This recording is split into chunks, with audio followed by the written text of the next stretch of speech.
Bom dia, meu amigo e minha amiga. Que Deus abençoe você e a sua família. Que a paz de Cristo esteja sobre você e a sua casa. Estamos meditando desde o início desse ano no livro de Atos dos Apóstolos. Estamos hoje no capítulo 10 e vamos ler do versículo 9 em diante. No último devocional eu li do versículo 1 até o 8, onde nos conta a história de um homem chamado Cornélio. E Cornélio era um líder do exército romano, mas era um homem temente a Deus e procurava a Deus, ajudava os necessitados e orava continuamente ao Senhor. E diz a palavra de Deus que a oração dele e as suas esmolas subiram até diante de Deus para a memória. Ou seja, Deus lembrava de Cornélio. Deus enxergava as boas obras de Cornélio. E Deus mandou ele enviar pessoas até a cidade de Jope, onde estava Simão Pedro, para chamar Simão até si, para lhe anunciar as boas notícias. Veja, Deus estava preocupado em que este Cornélio, que tinha um bom coração, conhecesse toda a verdade. E a verdade é que o seu filho Jesus já tinha vindo à terra, morrido pelos nossos pecados, e que agora Cornélio podia ser um filho de Deus através de Jesus e podia receber o Espírito Santo. Cornélio buscava Deus dentro da cultura que ele aprendeu.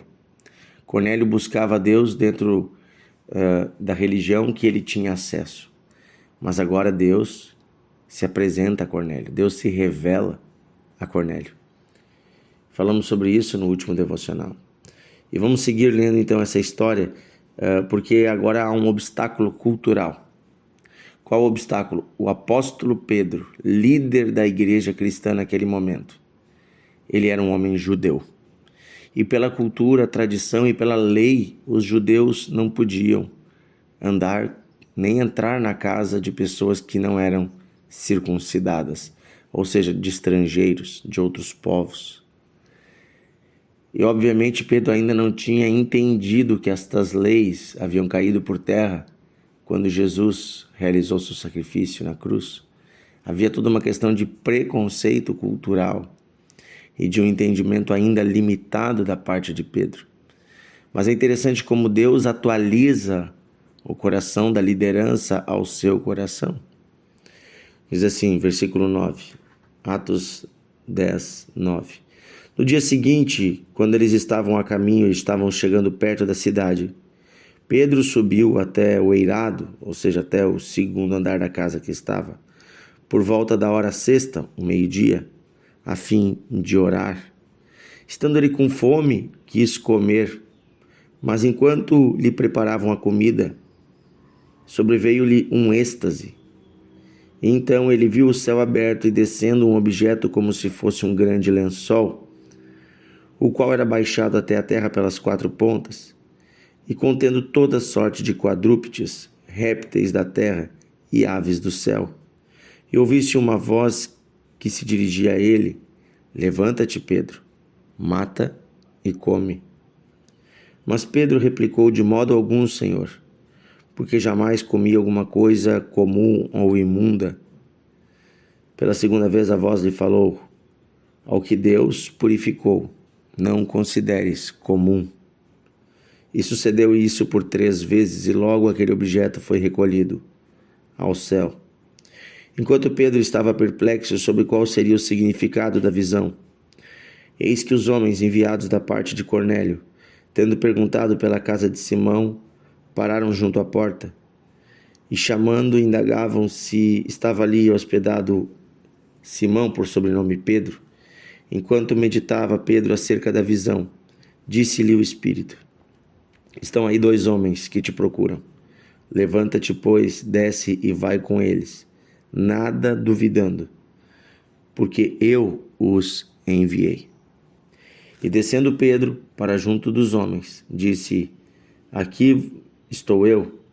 Sou eu a quem vocês procuram? A que vocês vieram? Então disseram: O centurião Cornélio, homem reto e temente a Deus, tendo bom testemunho de toda a comunidade judaica, foi instruído por um santo anjo para chamar-te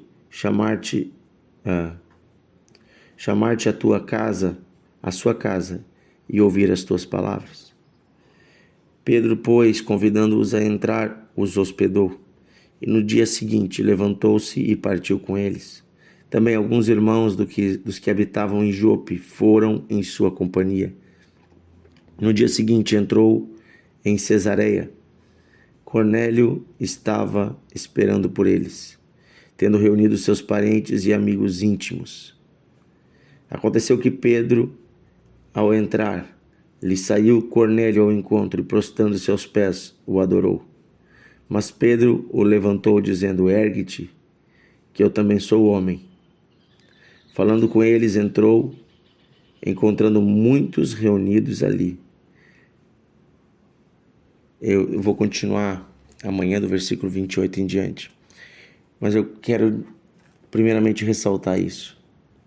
Como Deus se importa em falar conosco. Como Deus se importa com as pessoas. A cultura judaica, a tradição do povo de Israel, a história de Pedro colocava um limite para que ele não pudesse tratar com certos tipos de pessoas. Um limite cultural, um limite religioso.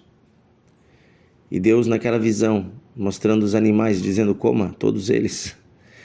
E depois Deus diz assim: não considere imundo, não considere impuro aquilo que eu purifiquei. É interessante porque Deus está dizendo que a velha aliança, pautada em rituais e em aparências externas, ela terminou na obra da cruz.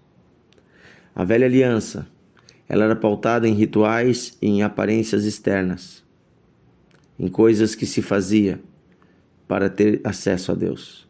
Não se podia comer isso, nem fazer aquilo, ou precisava se fazer tal ritual. Agora, com a obra de Jesus na cruz, havia se iniciado uma nova aliança. Nós chamamos de aliança da graça. E nesta aliança, todos os seres humanos, independente de credo, raça, cor, cultura, todos têm acesso a Deus através do sangue do seu Filho Jesus Cristo, o último sacrifício. Agora, nessa nova aliança, não é esperado de nós nenhum tipo de ritual humano, nenhum tipo de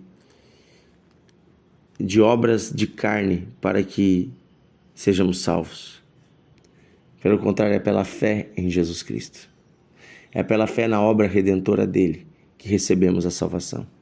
Jesus já havia falado sobre isso a uma mulher em Samaria. À beira do poço, Jesus disse: chegará o tempo, e já chegou, que nem neste monte nem naquele adorarão ao Senhor, mas os verdadeiros adoradores o adorarão em espírito e em verdade. Ou seja, não será mais em um templo, em um lugar, em uma estrutura humana, em uma religião humana, mas agora o lugar da presença de Deus será em corações sinceros que o recebem. O Evangelho tira o foco de coisas externas e coloca o foco nas coisas internas. As coisas externas aqui era guardar-se desse alimento ou daquele, era ser circuncidado, ser parte da nação de Israel. Isso era parte de um ritual externo, uma aparência externa. Mas agora Deus, na sua bondade, Ele circuncida corações. Ele separa corações. E o que Ele procura são corações sinceros e sinceramente arrependidos. Me chama também a atenção que este Cornélio, ao receber a visão de Deus, ele manda chamar o pregador, manda chamar Pedro, mas ele não fica esperando apenas para ele a boa notícia que havia de ser anunciada. Ele chama toda a sua família. Ele nem mesmo entendia exatamente o que aconteceria. Mas ele reúne família e amigos. Quando chegam à casa de Cornélio, a casa de Cornélio está cheia. Cornélio era um evangelista. Ele nem mesmo havia recebido ainda, mas ele já queria compartilhar com outros, porque ele sabia que tudo que vinha de Deus era bom. Cornélio queria que todos fossem salvos e não apenas ele. Esse é o desejo de Deus para mim e para você. Que tenhamos um coração como o de Cornélio. Um coração que ama a Deus, mas que também quer compartilhar com os outros a vida de Deus. Amém?